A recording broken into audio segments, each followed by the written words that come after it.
FPL Gameweek 13 Best Picks. Hello and welcome to the Armband. I'm your host Chris, and as always, Kieran is here with me too. How you doing?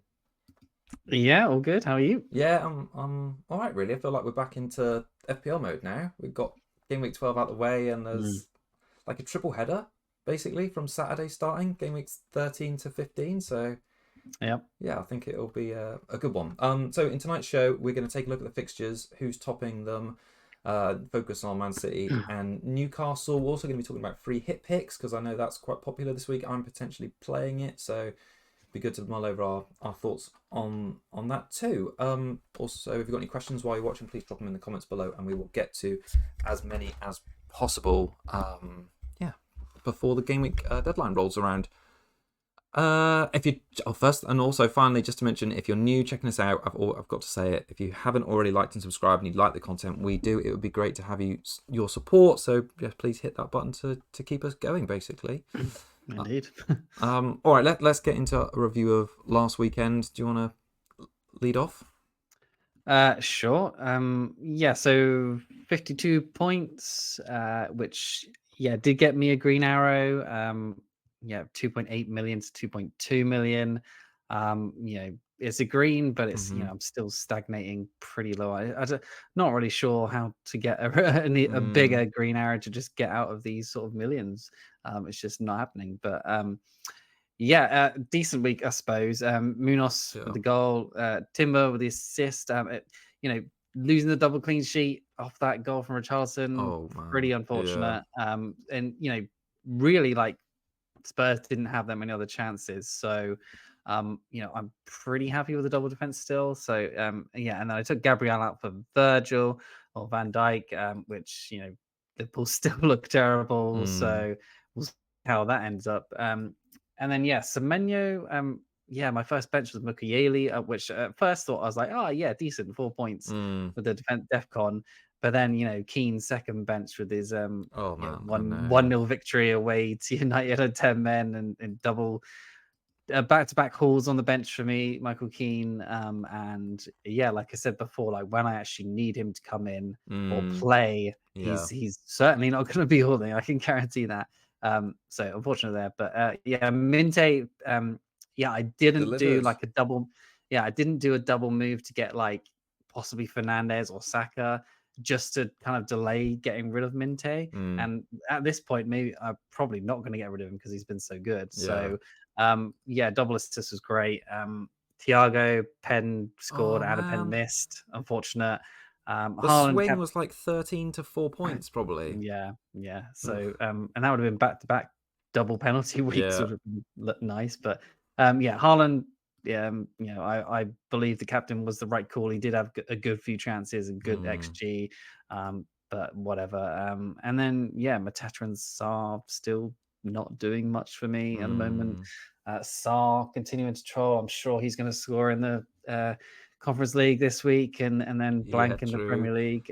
So is what it is. But good week all around, I suppose. And then got to see what to do with Semenyo, I suppose. You say it's like not too much in the way of green arrows, but like it's still like since you've done the wild card, it's pretty good improvement, isn't it? Yeah, it's mostly been consistent. One red arrow, but it's just I've been floating around the 3 million to 2.2 million mark for like a while now. So I just this is the highest I've been, 2.2 million. So I mean, it's definitely progress. So hopefully next week can be the same, basically. Yeah. Oh, nice. Right, let's have a look. So I got 43 points. And it was I didn't have 47 points. This is not my team. Let me see if I can change that. A second. Did you get a green? It must have been just about. I did get a green arrow. I don't know why that's not working, but I can remember my team. I basically got a green arrow from Munoz in my team. And Anderson came in for Semenyo. I like you, Captain Haaland. But otherwise, I think my moves this week were Gabriel to Van Dijk and did Reinders up to Mbeumo. And I talked on the show, didn't I, last week about Captain Mbeumo, and and when it was like full time the Newcastle game, I was thinking, oh man, I should have just done it. And then I watched Mm, the Man United game last night, and it was just woeful, absolutely woeful. turgid. I was like Yeah. quite looking forward to the game because I had three players in Bruno, in Buemo, and in Dye playing, and I was already on a green hour of about 50k, and I was like, this will be great.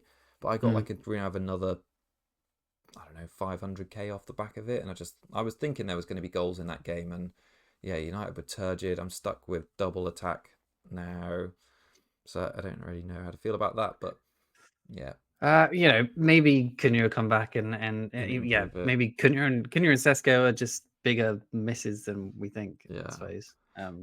it's, Yeah, just bad. yeah. It's funny. I went from like thinking that game week 13 was going to be my free hit because I kind of like it's a good week to gamble against the Arsenal defense, but now I'm just thinking it's a good week to go against my stupid double Man United attack against Yeah, Palace. So yeah, yeah. All right. Well, let's get. yeah. Oh, Optimal free hit is three Palace players against that's Man United at true. home. That's Yeah. true. All right. Let's get into talking about this game week 13. So we're going to look at the teams with some hot fixtures. Do you want to lead off talking about who you think are worth targeting for this and future weeks now? So yeah, last week we kind of talked about them a little bit, but Man City obviously they had the Newcastle game, so this is when their run really starts to be good. So Mm, Leeds at home, Fulham away, Sunderland home. So two promoted teams in the next three, sandwiched between Fulham away, Crystal Palace away, West Ham at home, Forest away, and then Sunderland away again. So yeah, that's up until basically the new year, I think it is. So great run. Yeah, the second behind Liverpool in terms of easiest fixtures over the next 7 mm, weeks. Form wise, WWL. So the form at the moment is maybe not so good after the Newcastle game, but before that they were looking pretty good. Last 6 weeks, their expected goals conceded is 6.1, which is third overall with 4 goals conceded. So doing better than expected in terms of conceding goals. And then XG of 10.7, which is third again, 10 goals scored. So yeah, they're not the kind of top of the charts of the XG we've sort of been accustomed to. But they're still looking pretty decent. Yeah, despite the setback against Newcastle, I think they should be looked at to be invested over this run for sure. Like mm, these fixtures in previous years when we were like all desperate for like City leaks and stuff like that. It's not really been needed this season because we haven't been needed anyone other than Haaland. But yeah, over this run, we may need to start to look at something like that mm, and just whether it's an O'Reilly or a Foden maybe or someone like that. So yeah, players wise, like obviously Haaland is in there. Everyone has him, but like, would you TC triple captain him yeah, versus Leeds? Like, yeah, it should be considered. I'd say it's probably the best opportunity left mm, for triple captain, other than Game Week 17 versus West Ham West United at Ham, home. yeah. So it's kind of arguable which one's better, but he's pretty good form right now. So see what he does tonight in the Champions League, and yeah, make a decision off that possibly. Yeah, Leeds have got 8.7 expected goals conceded, which is 12th at the moment, but they've actually conceded 13 goals over the time. So yeah, conceding way more than they should be, which is obviously good for Haaland. 5.27 XG is second of all forwards, which is only bested by Thiago, who's obviously had a billion penalties in this time. So Mm, yeah, then he's top for shots, big chances, and that's really what you want for a triple captain. So yeah, Haaland's there. Yeah, Donnarumma, another one, yeah, 5.7 million, yeah. 10% owned. He's probably the safest way into the City defense, I would say. Yeah, he's been nailed on since he's come in 90 in every game. 4 clean sheets in 8 games, a hit rate of 50%. 0 bonus points though. He's only gotten 1 plus save point twice. He's never got even close to 2. Yeah. So yeah, he's pretty His about ceiling's as low, isn't it? a beige of a player as you could possibly think. Yeah. He's never going to get you big hauls, really. Maybe there's a penalty save in there, possibly somewhere, but his ceiling is 6, like we sort of Mm, expected with Raya over the years, but Raya's actually seems to be a better bit too. better than that. Mm, Um, yeah, Raya can get save points from like outside the box and that sort of thing, whereas just Donnarumma doesn't seem to be getting any of that.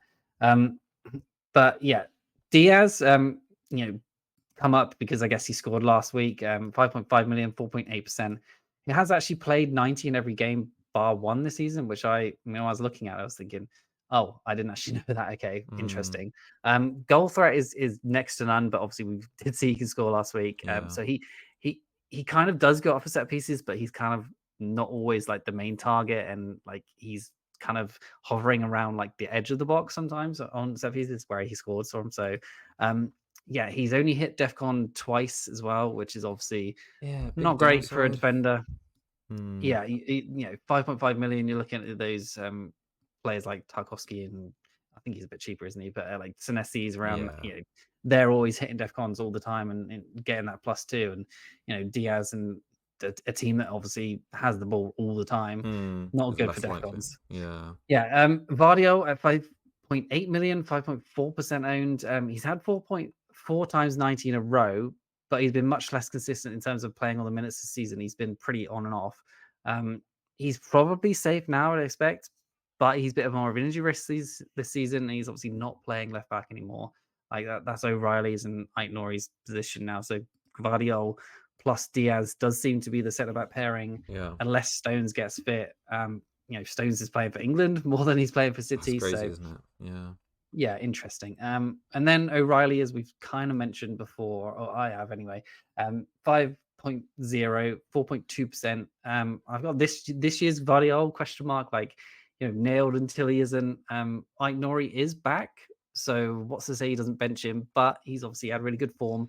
5, 11, 1, 8, 11, and 1 in his last, what is that, 6. Yeah. Yeah. So I mean, he looked really attacking in the last game against Newcastle. He was very unlucky not to get the assist for Haaland, where he had Mm, like, it was probably like a 0.67 xG chance, which he probably should have scored from. So yeah, if he had like a 5 pointer this week, he would have been you know, 3 in a row for returns, and then like 6 out of the last 7 for returns. So, mm, yeah, I think he's a good option. Like I said, nailed until he isn't. So as of right now, we just assume he is.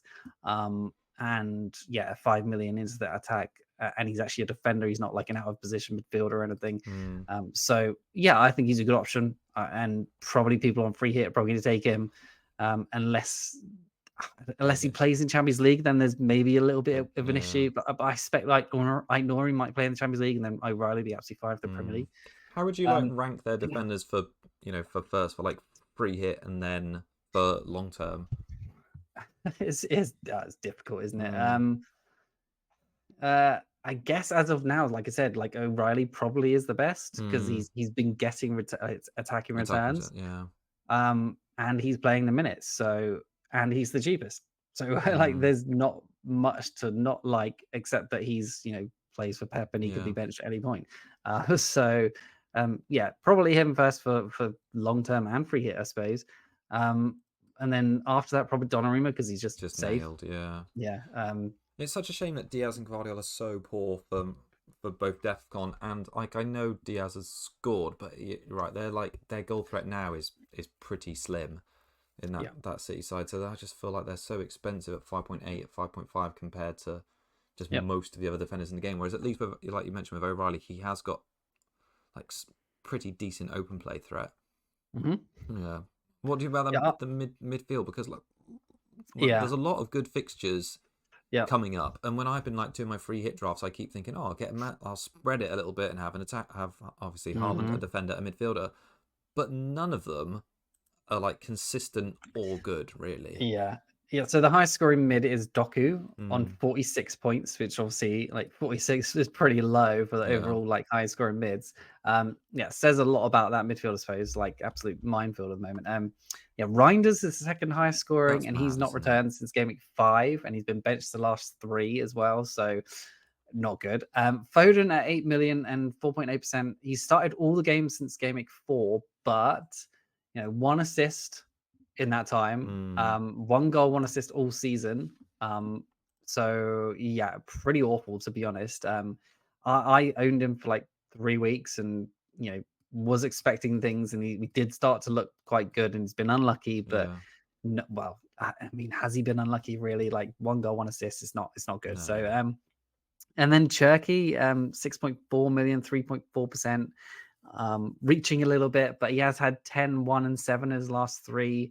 okay, Um, Minutes certainly aren't secure, but you know, who else is going to like break out in that midfield? Like it seems like it could be him.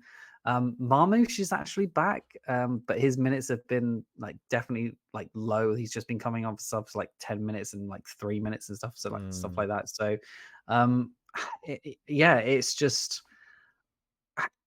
I don't know. To be you probably expect Cherky to start the next few, but then with Marmoush back, could Marmoush come in and just see what happens? Like Yeah. it's really not sure. But Foden has been starting all of them since game week 4, as I said. So Foden probably is the safest It's way just in, so but he's underwhelming, just isn't not he? doing anything. Yeah, Yeah. exactly. 8 million. I think if you're on free hit, you probably go Haaland and double defense. You go Donnarumma plus Yeah. O'Reilly plus Haaland. And I think you just be happy with that, to That be honest. Yeah, that's exactly what I've been looking at for free hit. Like at least with the two defenders, they're quite likely to start. I think Leeds have got the second, or I think they've only scored 4 goals away from home so far this season. So they're like the third worst team for that. So you would be, Yeah. a clean sheet looks fairly likely, and I think you'd probably just be happy with Donnarumma if you could get a 6-pointer fine. O'Reilly maybe sneak an attack in return, and then somehow get to closer to 10 points. You'd be very happy with that. But yeah, I think it's a shame their midfield is just so naff this season. Yeah, Bernardo, nothing. Is Yeah. not very good. Like, who else is there? Like, I don't even know. Like, Rodri's not fit again. Kovacic is out. It's just, so many options, but so many of them doing nothing. Yeah. So Maybe Doku could be okay, but anyway, I shouted him out last week as just being looking in good form, but at the same time, played next week and just did nothing. So it's just like, I yeah, think they're just all a bit too flaky, which is yeah, a shame. exactly. Yeah, I mean, are you interested in the free hit this week at all? Like, because I know you're sort of coming at from this week looking at picks for, it sounds like longer term. Are you not into the idea at the I minute? mean, I was until I watched that United game. I thought I've got Triple Palace at home to United, and I was thinking, I'm okay with Mate, that. yeah. And then I was scared a little bit about the Arsenal defense, like double Arsenal defense away at Chelsea, but at the same, and then I also watched that Spurs game. I thought they looked so good still, so I think I'm not too worried about that. And then I've got Thiago against Burnley. I've got Haaland against Leeds already. Minte against Forest seems good. Like, so yeah, I don't You don't need it. necessarily think I need to, but there may still not be a better week at the same time. So, yeah, I'll just have to decide later on. I think after the midweek game, see if there's any injuries or something. Then I'll Go decide from there. Yeah. Yeah, nice. Well, I think in team I wanted to focus on and talk about this week, perhaps maybe not like a team. It's Newcastle who are like a good free hit one, but it's definitely a team I think I've not really like considered this season so far. But I think their fixtures now are like pretty decent for the next 7 or 8 game weeks. I've got their run coming up here, so Everton away this game week. Then they've got back-to-back home games, I think, against Tottenham and Burnley, which are really nice considering how good their home form's been. Away against Sunderland, home against Chelsea, which again I don't mind because they seem to raise their game when it's a big team. See the Man City game where they obviously won, the Arsenal game where they just lost in that final minute. Man United away, that would be fine. They play Burnley again in game week 19 when the fixtures flip, and they got Crystal Palace at home. So I think that seems like a pretty decent run of games for them. And they actually sit third in Hub's attacking fixtures for the next 4 game weeks. And then they sort of slip down a little bit for slightly longer. But I think the fixtures are good there. So their team stats so far this season, they averaging about 1.2 XG per game, which puts them roughly 8th best team overall. XGC over the season is still the 3rd best in the league after Arsenal, Man City at 1.2 per game. So perhaps they've been a bit unlucky not to keep more clean sheets. Sure. Yeah. They've got some good players coming, like Hall's coming back, and I think he could be a really good option. I don't really see many of these games as clean sheet games.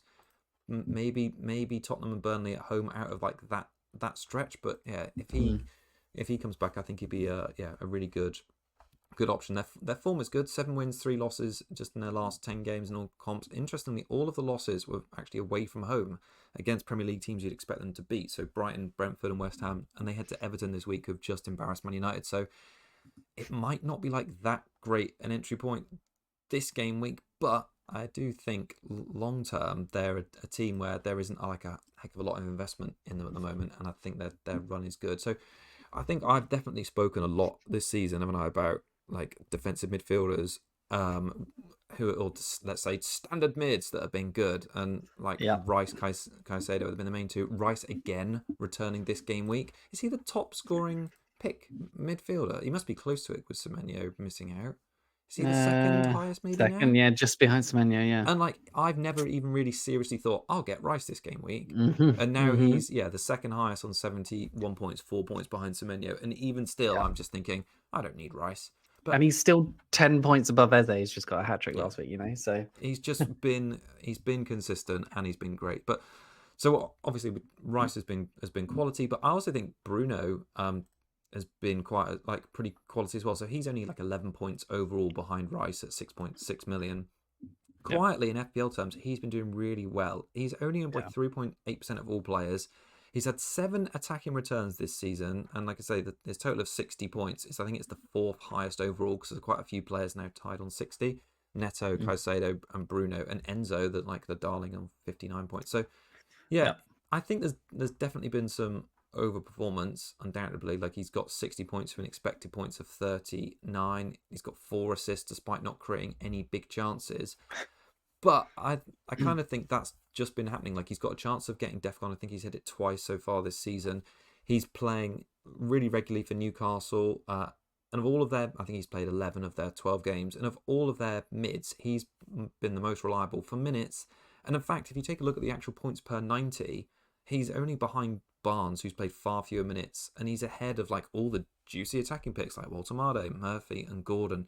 And to have like such a high points per 90 ratio, having played more minutes, just sort of backs up how quietly good he's been. And of all mids under 7 million, he's actually the 3rd highest scorer behind Minte and Rice. He'd be a no-brainer if he just up that DEFCON. Like, he's close on DEFCON most weeks, but he's just not getting it. Yeah, like most of the time. But if he could just up it a little bit, like, then he'd be in that like Caicedo, Rice, like area that you could just be like, let's just get him. He's quality. He's basically, apart from the game he missed, he's roughly returned every other game so far this season, and he's like hauled in a couple as well. Like, I think it's 2 games so far this season where he's got 2 returns at home, and he's also got a double-digit return against Fulham. So 3 double digits so far for the season. I think that's more than Saka's got. So I think he was fortunate for the second assist last week. I agree. But I think he's just like a player for a Newcastle one, which I would think, okay, he's not like historically he wouldn't be like a top pick, but like Rice has shown, like Caicedo has shown, if they have good fixture runs, there's like merit in picking these midfielders now because they can occasionally spike a DEFCON as well, which keeps their average quite high. So I think he's worth looking at. I'd obviously talk about the defence a little bit, and Newcastle being quite good. I think the picks there have been quite obvious so far this season.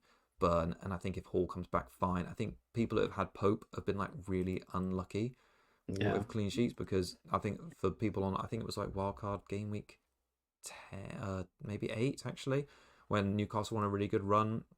It was like him or Sanchez, and I don't think they've kept a clean sheet since. So he's like a bit mixed. Let me have a look. He'll come good. I think you have. Yeah, it was game week 8. That's right. So he's just had 3 or 2 since then. So the defense is like a bit even though the numbers are good. But attacking wise, I still think plenty of room for investment. I think the other one just to mention from the attacking point is obviously Barnes after his returns, but his minutes are so far from secure. He's probably the most explosive points pick of all the Newcastle players. And if you look at all midfielders in the game under 7.5 million this season, he actually ranks 3rd for points per 90. So when he does start, he does return.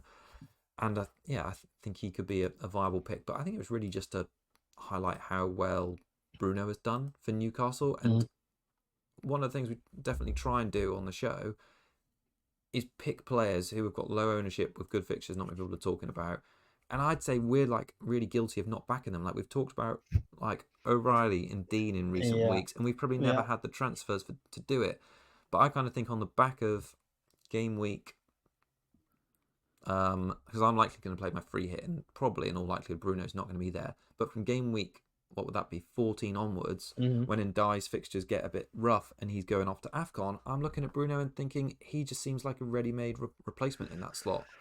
Especially with the fixture congestion, these DEFCON mids could be with who actually seem to have attacking potential too. And play. They could be worth their weight in gold, to be honest. Yeah, him and Rice, I'm sure, are probably not going to miss a match, but will have just probably not. Play because they're centre mid. So yeah, the more attacking like flair midfielders like Semenyo will probably get a rest. I'm sure. And Dyer would. I mean, he's been coming off early regardless, and he's going as well. So, yeah, I Yeah. think definitely Bruno is one to consider for sure. Mm-hmm. Yeah, Um, like yeah. So that was probably all I'd say on Newcastle. I mean, should we just talk generally about other picks that we like for this week? You've probably got like a bit of a broader scope for long term ones, where I'd just be happy to talk about free hit for a little bit. yeah, so I did actually make notes on Bruno Guimaraes as well. So mine's thinking alike there. But yeah, otherwise, I'm going to mention Trossard. Yeah, yeah. Yeah, 6.9 million, 1.1% owned, so super differential.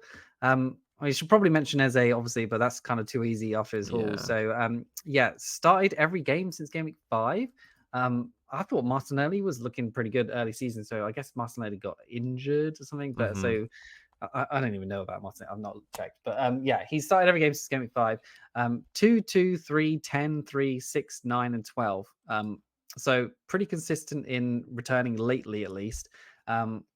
Yeah, 4th highest scoring player in the last 6 weeks. 12 shots, 3 big chances, 1.59 xG. Like, yeah, the stats are pretty decent. Yeah. The XA and stuff is pretty good too, and the key passes and things. So looks like he could return on either side of the attacking return potential. So yeah, if you're not going a Rice, you're not going a double defense or whatever, and you haven't got Saka, then Trossard could be an Could be the option. man. I mean, anyone who's owned him for the last like 5 weeks at least, they've got 10, 3, 6, 9, and 12. So yeah, you're laughing, really. That's huge points and big differential as well. So yeah, he's just one of those players that you're just like, You would like. is he going to be nailed when I pick him? And kind of like Rice, you just feel like he's going to stop returning when you pick him. But yeah, he's just someone you just put in and just. If there's other players aren't performing well and he's playing, then he's just clutch. He is Sometimes good, he's yeah. just clutch. He just returns, and when they're struggling for a goal, like Trossard He just usually gets pops one. up.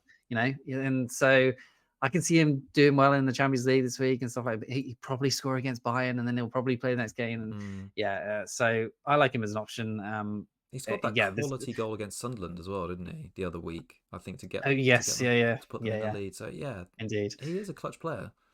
Yeah, And it's just if you've got the spots in the Arsenal, the spots left, I guess. Like obviously, a lot of people have sold Gabriel, so maybe people do have an Arsenal player that you could slot in. So yeah, I do now. So interesting. Oh man, I feel a bit like tired about the Arsenal defense. Like I talked about, is Van Dijk just the trap last week, didn't I? And I was like, oh, maybe just it's easy just to stay double Arsenal defense and get Timber. And then after watching Liverpool for another week, I mean, 3 goals conceded at home to Forest. Yeah, but the fixtures are still there. Like yeah. I don't know. Anyway, I've just got on screen the hub stats for like the actual points per 90 of the Arsenal mids, and Eze, Rice, and Trossard all beat Saka quite comfortably. 6.8, 6.4, or 2 of them on 6.4. That's Rice and Trossard. And then Saka's just down on 5.7. I think Saka seems like the easy pick I'll have Saka because that'll be good Arsenal coverage because of the penalties. Yeah. But the other 3 have just done consistently well so far this season. Eze is so shot heavy as well. 3.5 shots per 90 mins in the league compared to Saka's 2.3. He just gets in better positions. 2.3 shots in the box. Odegaard's back in training now fully, so interesting to see what will happen there when he's like fully match fit. And is Eze going to definitely play all the minutes again? Yeah. Arsenal's squad is just like so strong, and for me to have gone from like 3 when I wildcard in game week 6 with double defense and Gyökeres to now just having Raya just feels a bit. I've undercooked myself there a bit. Yeah, I mean, you probably wait until after Chelsea this week. And then you go Brentford, Villa after that. Brentford seems like a good game for sure. Villa, Wolves, Everton, Brighton, then Villa again. Like that, yeah, you probably want to start getting them at least for Wolves at home. Yeah. And then it'd probably just be good to pick your brains a little bit. My thoughts just a little bit on free hit really, because we'll just talk about these picks. So I've got the fixtures up on screen now, and from Rob T's graphic it shows so the highest expected goal scorers this week. I don't know if you probably agree with this. City highest, followed by Liverpool, which I was a bit surprised about against West Ham. Then Brentford, and then Villa. They're the top 4, and then the top 4 for clean sheets. Obviously very similar. City 47%, Brentford 43%, Villa 41%, and Liverpool surprisingly the fourth, which again I'm like, really? The one thing I'd say about like Brentford, I see a lot of people putting them in. Burnley have surprisingly scored 9 goals away from home this season, which is I think it was the third highest total after Chelsea and Spurs. So I just think that seems a bit nuts to back a Brentford defender at home to Burnley when they don't exactly get a lot of defcon either. Yeah. Wolves have only scored 1 goal away from home so far this season. So like in my mind, for the optimal free hit defense, I'd almost want to go double City in probably Donnarumma and O'Reilly. This is obviously if everyone's fit. And obviously if Dean's Double fit, Villa. have double Villa, Dean and Cash. Okay. And then just go all in on the attacking wing backs. Obviously if Dean plays, I'm not sure if he will because he got subbed at half time, but that just seems. So where are you going with Man United? Liverpool. How much Liverpool? I'd probably have Salah. I'd probably maybe play 3-5-2 or 3-4-3. And if I play 3-4-3, I might keep Mateta, so I've got some coverage against Man United. And then in midfield, I would go Salah. Who else did I quite like? Sade, I quite like. Rodgers, I quite like. And then the fourth spot is open. I don't mind keeping Ndiaye at home against Newcastle because they've been a bit woeful, but he's probably not very high ceiling-y. And it could be punty place in the City squad there, maybe. Yeah, it could, but not if I do double defense. Okay. If I did double City defense, double Aston Villa defense, and then I'd have Salah. Yeah, so maybe there's like one midfield spot open for a punt, but look at the rest of the fixtures. I'm not really sure. Spursy against Fulham, maybe like a Kudus, maybe. Maybe. Yeah, I don't know. Could just have Sarr. So or just Minte away at Forest, but they've been better recently. So I think the main reason for wanting to free hit, and I see a lot of people doing it for a similar reason, even though I don't have double Arsenal defense, it just seems like a lot of the rest of the weeks I'll probably want an Arsenal defender. This is probably their like toughest fixture where they're probably least likely to keep a clean sheet until game week 20.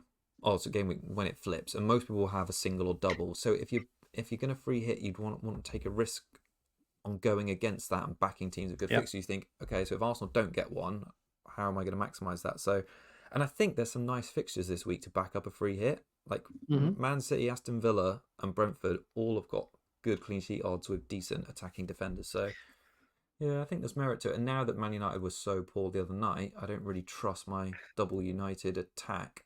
Yeah. So it seems like a good week to free hit them out and then have them back in for at least West Ham before deciding on them. So, yeah, it's a general thought process behind it. Yeah. Are you going to have Thiago? You are. Yeah, right? yeah. Of course you are. Thiago, yeah. But I think it just seems like a good week to do. I don't like free hit anyway because I feel like you just end up changing your squad and there's a lot of regret. But I might only make like 6 or 7 changes to my lineup and maybe that's fine. Yeah. I mean, looking at the fixtures, like maybe a bit more in detail, it is tempting. But I am kind of worried about a possible random blank over these months, just because of the weather. And they've been sure they were considering it the other day with Burnley at home when it was snowy up there up north. So I don't know. Maybe I'll consider it more after Europe.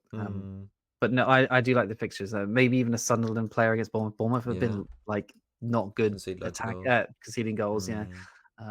Like someone like Ballard could be huge because he could get the clean sheet, defcon, and he's like quite a decent shout for a first bencher possibly if you don't. Yeah. Exactly. So yeah, I think it just seems like a good week on paper where some good teams have good fixtures. Brighton not great defensively. You could go Hudson-Odoi, something like that, like a Forest midder could be interesting. Yeah, I've played with Gibbs White in that 4th slot because he may be on penalties. Yeah, that's what I meant actually. Not Hudson-Odoi, Gibbs White. Yeah. I think it's got a lot of scope, and I think that obviously the gamble a little bit as well is it's a week where because of the picks are quite inexpensive, you could probably still afford Salah. And there's nothing to say Liverpool are going to have any sort of form, but his ownership is as low as it's going to be for a while. West Ham were pretty turgid against Bournemouth. I think it was like 2.2 or 2.4 XGC. Oh yeah, the second half, Bournemouth went mental on the XGC and the shots. Yeah. I mean, Salah's ownership is 23.2. I mean, been, 2 blanks in a row. Before that, he'd scored like 2 goals in 2. So Yeah, if there's ever a game for Salah to do us, this, yeah. yeah. So I'll think more about it for the next few days. But I'm pretty confident I'm going to do it. It's just trying to work out who the 11 are. Yep. Cool. All right. Well, should we wrap up there after those Yeah, I think so. rambling? Cool. Mhm. All right. Well, thanks everyone for joining us. We'll be back Thursday with our team reveals and whatnots and our free hit draft. So yeah, see you then. Yeah, thanks all. Bye bye.